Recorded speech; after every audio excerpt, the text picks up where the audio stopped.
Hello, my Paco. Aloha, My Uncle. name is Leighton Tseu. I'm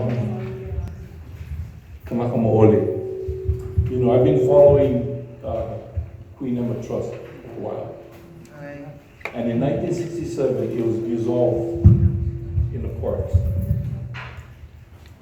That hurts. Because Queen Emma, as you put here, I'm reading under what is the plan for the future. You're going to continue to perpetuate the mission of our founders, Kamehameha IV and Queen Emma. So what are you doing for Hawaiians? Illegally, the trust was dissolved in 1967. Through Governor Burns, through Lieutenant William Richardson, in a court of John Hopkins. He petitioned the court, the board petitioned the court to dissolve the trust. And the trust was formed in the Kingdom of Hawaii, in the Kingdom Court. Now, how do you dissolve a trust in an American court when it comes from the Kingdom Court? I appreciate what you're doing. You're looking for everyone's help. I mean, that's awesome. What you're working on, we see that. We really appreciate the help you're doing. But right is right and wrong is wrong. So, to make things pono, how will you correct the law? And how will you, because of Queen Emma and Kamehameha, the Hawaiians have 100% free medical? Because the lands that you control, the finances that you receive from the land from South Kohala and in Waikiki, fund your hospital. And you get a commission out of that.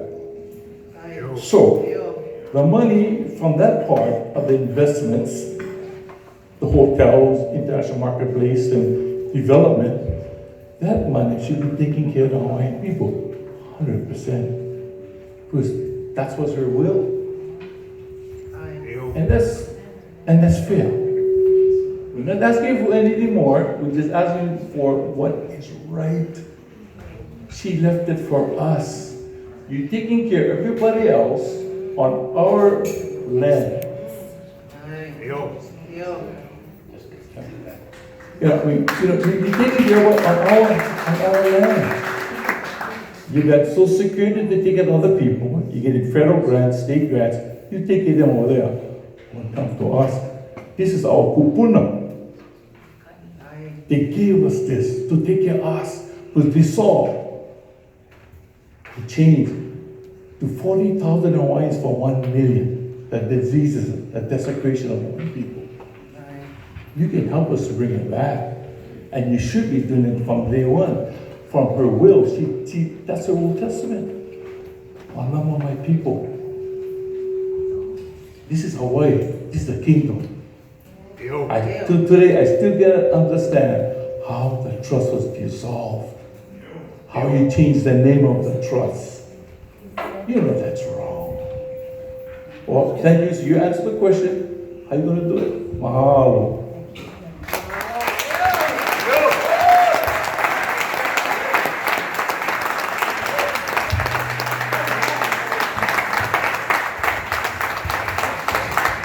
Let me just say this, okay, that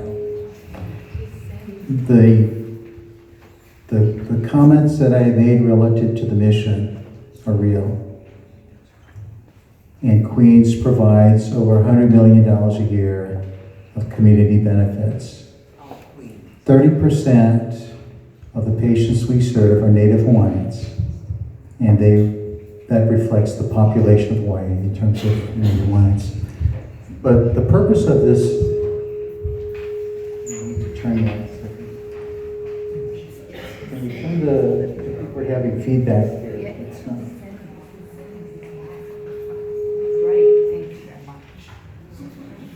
The purpose of the session tonight is really to talk about care delivery at North Hawaii Community Hospital. And this is where we want to focus on is really the issues around the care delivery and the plans for care. And so we'd like to keep the questions focused around the purpose of this meeting. And we can certainly talk about, the issues around what was just raised in another session. But now I'd like to really keep the focus on the care delivery in North Hawaii. If you respect that.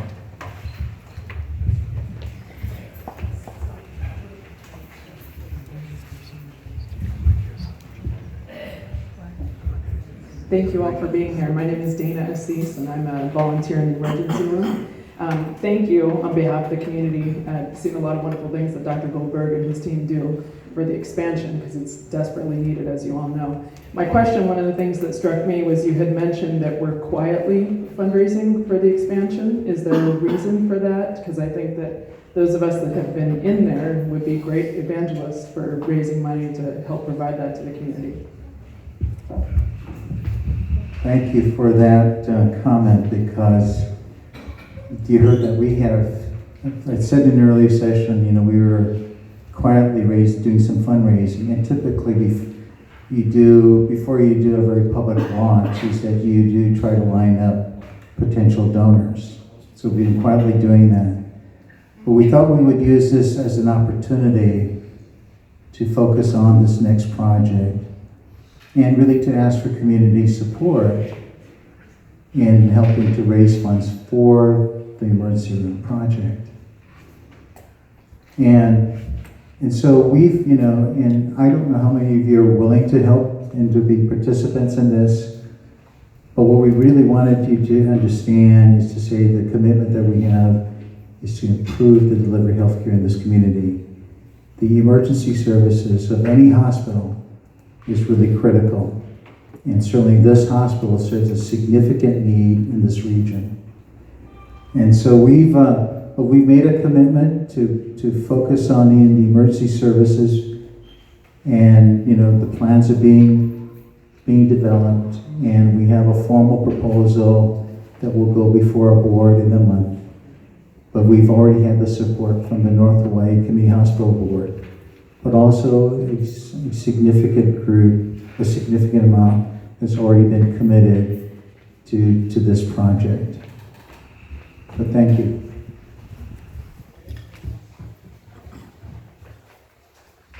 Aloha, I'm Sky Bergen. I worked at the hospital for 15 years, and I left about 4 years ago. I had the pleasure of working with Dr. Long and Dr. Lamb and Dr. Goldberg. My whole time there was wonderful. Is there a hiring freeze right now for the hospital? You mentioned having to bring staff over from Oahu, and I know you do have travelers. It would seem that hiring people on island would be cost efficient versus having those people come over. Also, Cindy, you speak of standards of care and quality. It doesn't seem like a great standard of care or quality when a nurse has 9, 10, or 11 patients, or family birthing nurses have newborns, couplets, as well as laboring mothers, and they feel like they're understaffed.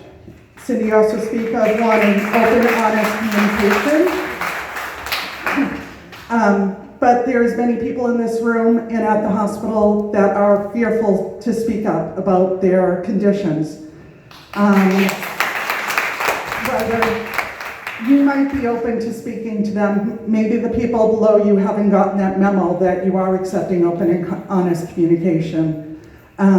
There's been an ongoing problem. It was a problem before I left 4 years ago, before Queens came in, and I was very hopeful that things would change. And from all the people that I continue to speak with, things haven't changed at all. And it's not fair to the community to have staff, whether they're nurses, down to housekeeping or kitchen, that are fearful of going and saying, this is incorrect. What I'm doing, I'm not giving the best patient care because I am understaffed. So what are your thoughts on that?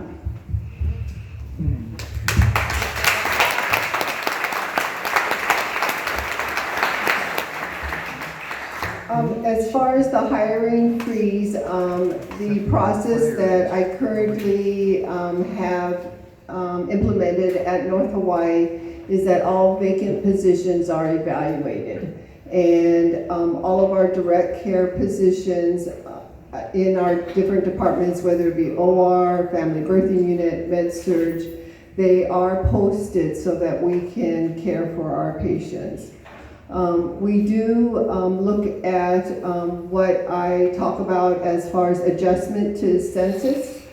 This is something that North Hawaii Community Hospital has wide variations in census. So what that means is that in the winter months, North Hawaii is completely full in med-surg, and now in the summer months, we will drop down to 12, 13 patients on our units. Staffing is adjusted for census, but we do maintain how many patients our nurses care for. There are at times situations where there are unplanned ill calls or situations that we have to deal with on a short-term basis, and then we call staff in. We are committed to quality care, we are committed to patients first, and we are committed to also employees' engagement and working with us. Thank you.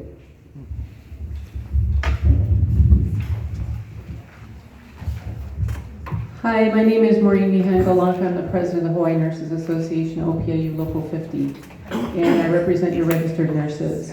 And there's been tremendous angst in North Hawaii regarding some of these recent layoffs.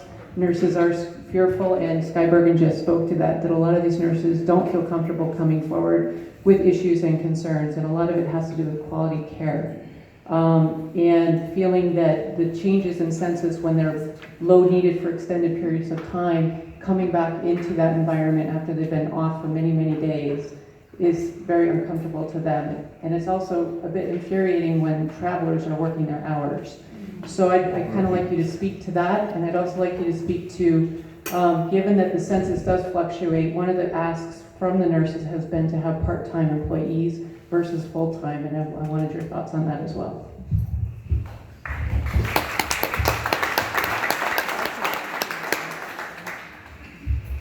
So as far as with our staffing, as I speak about, there are some travelers in the organization that we did bring in, and they're specialty nurses with a certain skill set that we needed. We definitely continue to evaluate that need on an ongoing basis and what we need for our patients. We currently are recruiting nurses for our different areas. As I stated, we have positions open in our OR and also in our family birthing unit. As far as part-time staff, we do consider that as an option and have posted part-time positions in the past.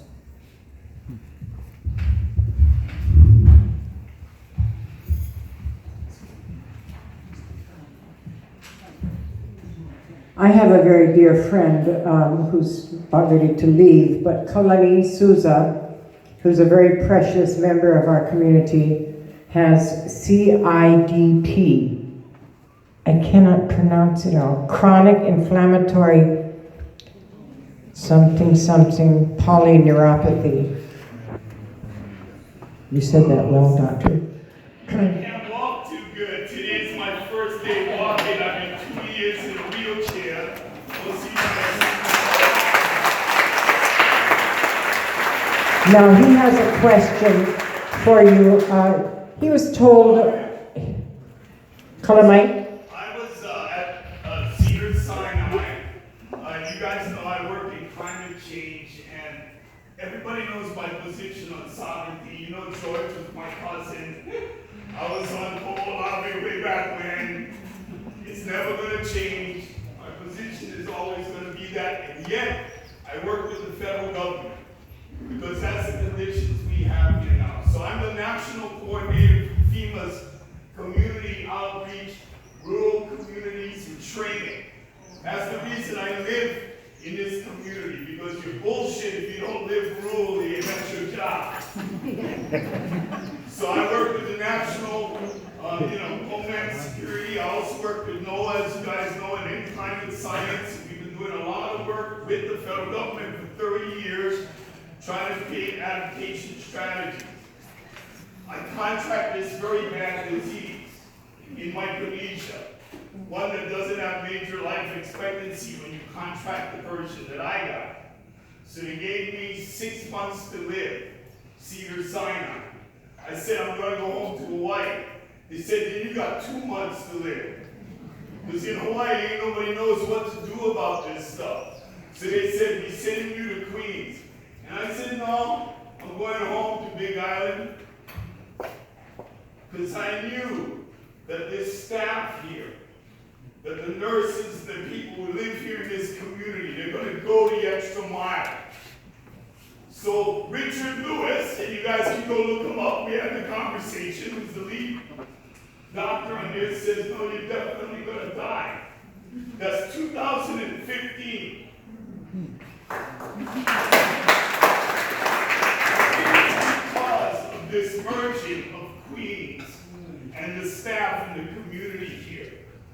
And what I want to suggest is before any of us lose focus, we are doing something unusual here. Yes, they've attacked some of the integration methods. It's like he says, Art says, it's not without challenge. Yes, politics and economics matter. This is one of the few communities where we can have a voice in what's going on, where we can assist the hospital to change those policies. I don't think Art is off base when he says we should be looking at the larger picture. Do we need to be critical about what they're doing? Absolutely. They're in our backyard. Do we need to participate in a genuine and real way with them? Absolutely. They're in our backyard. I mean, we need to make a genuine effort to make this work. I think a lot of people around the rest of the country are watching this. How does a big operation absorb a community hospital that an integrated methodology, and how do you make that work? This is important stuff. It's not easy. It's never going to be easy. But I think we need to support not just the hospital and the administration, which has a tough job of coming into a small hometown. You know what they say? Locals only. You know what I mean? So everybody knows it's a tough job. But as a community, we need to support our nurses. I cannot sing praises enough for them.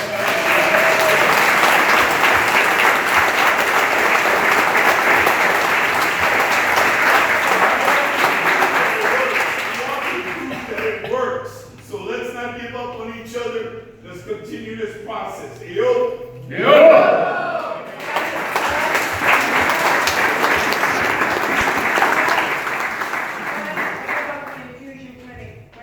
Yes, the infusion clinic question I have is, are we going to continue to support it? Because that is a huge, huge operation. I have been to some of the best infusion clinics in the country. We are not lacking. The girls here do a great job.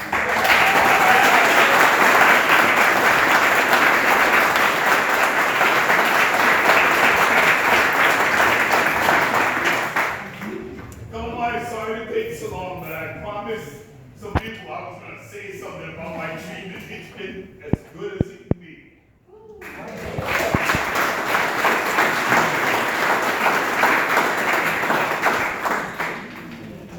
The answer is yes. We will continue our oncology and infusion program.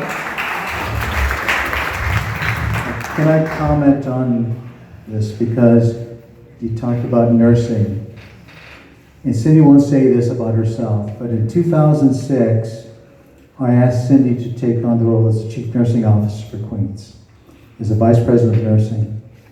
It was her assignment and her challenge, and you may not be familiar, but the nurses know this, that the highest designation that you can get, provided by the American Nurses Association, is what's called magnet designation. It is less than 5% of the nation's hospitals have achieved this designation. Cindy led this effort to get this designation, and she had 3 years to do it. In 2009, Queens, on its first attempt, achieved the designation of magnet.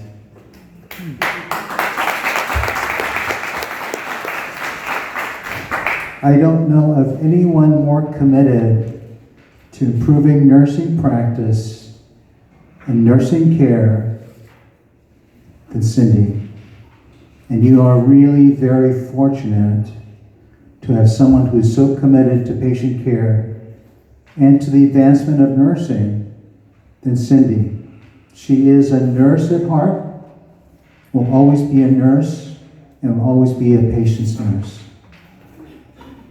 And so But she will not say this about herself, but I just want you to realize that she is the ultimate nursing advocate and patient advocate.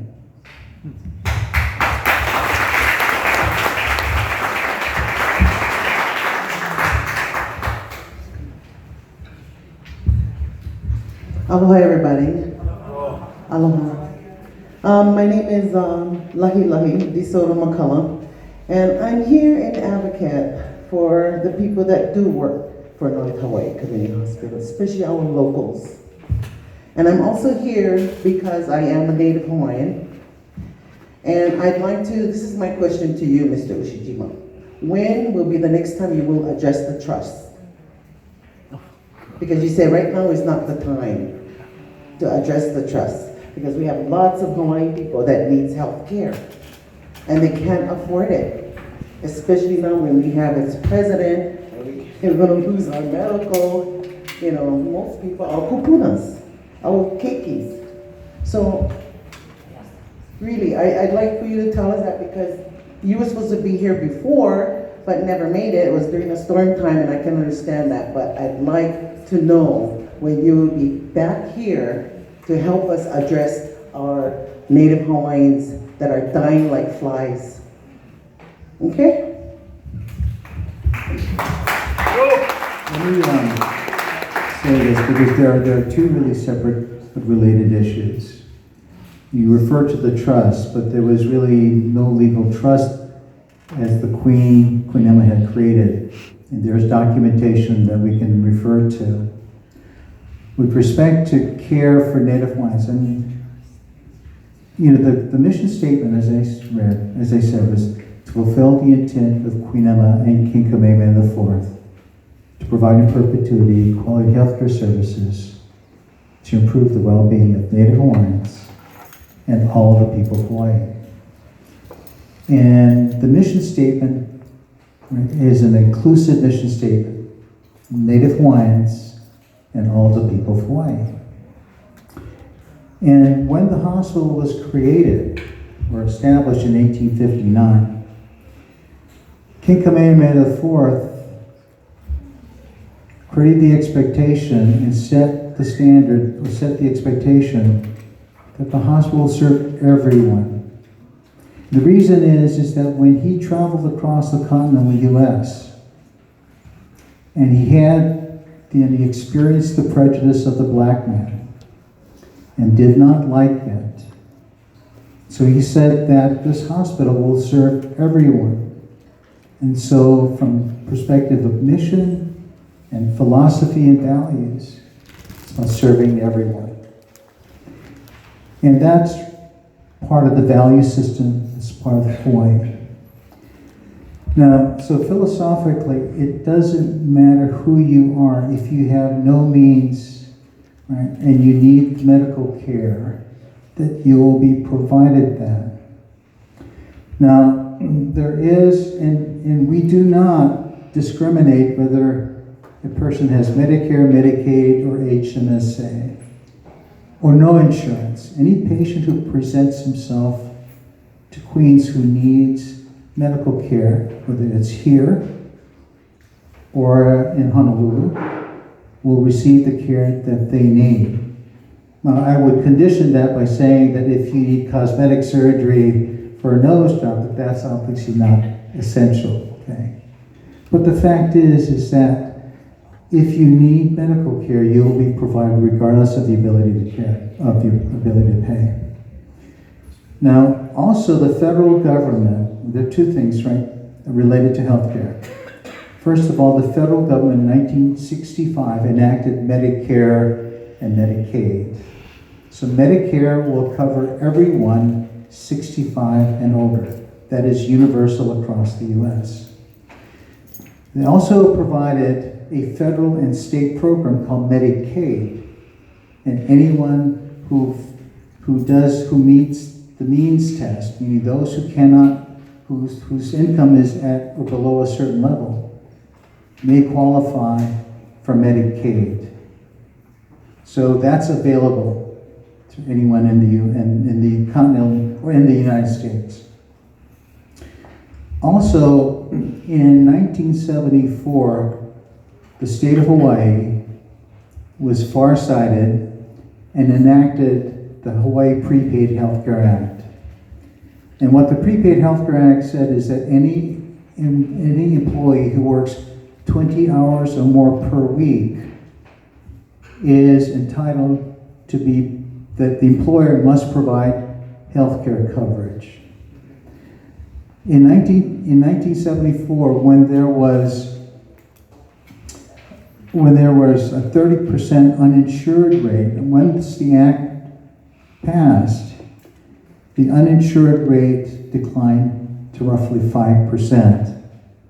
So Hawaii's residents, Medicare, Medicaid, but also the employer mandate, provided health insurance coverage for its residents. If someone you would have to apply, like for Medicare or Medicaid, but that's available through the federal government or through the state.